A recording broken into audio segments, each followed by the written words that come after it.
Magandang araw po sa inyo mga kababayan kong mga Filipino people. Ako po ay personal ko po na sinasabi ngayon na ako po ay tatakbo sa darating na 2025 election ba.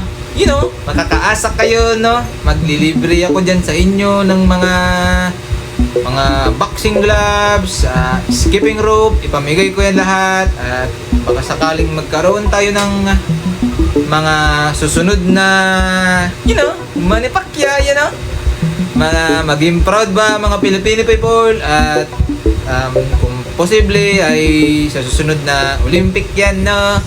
Maging number 1 tayo sa Asia, number 1 sa mundo, kahit saan man yan, pound for pound ba, gagawa din tayo mga kababayan ng mga kung sino yung nagbabash dyan, kagaya sa netizen, no? Facebook, YouTube, TikTok, kahit yung social media pa yan.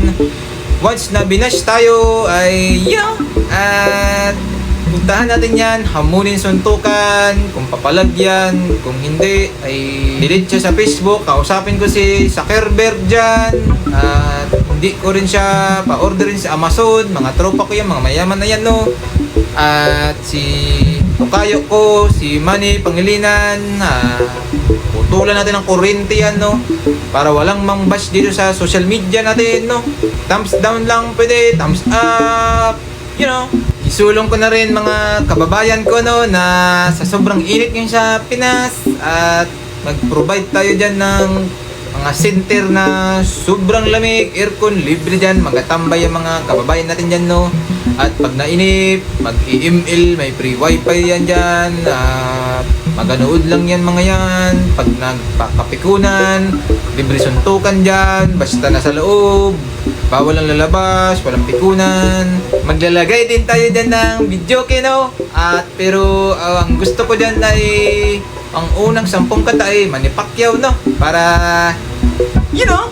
atin man yan, suportahan nyo ako, ha? At tatakbo tayo dyan, no? Isang suntok, pag hindi ka na suporta sa akin, magsusulong din ako ng exercise mga kababayan, hide and seek ba sa mga barabarangay, pero may premyo yan, no? Ang maghahabol ay ang mga pulis natin dahil, sa kagaya na nangyari dito kay Alice Go, Cassandra Ong, sa mga pugo na yan, nagaling magtago, hindi mahanap, no?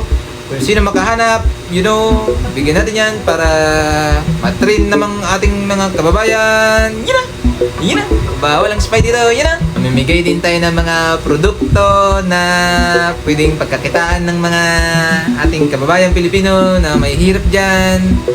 At pwede nilang patayuin yan, no? Lahat yan, dried mango, dried banana, dried fish, dried fishball ba, kahit ano man yan, no? Dried potato, dried shark, dried siumay yan. Sobrang init yan, no? Sigurado ko dyan na magarami tayo dyan, no? At sama-sama tayong yumaman, mamimigay din ako ng mga sombrero dyan. Hindi nga lang tambay, no? Siguro pangalanan ko yun ng Pacquiao, Pacquiao, hanggang sa umuso yan,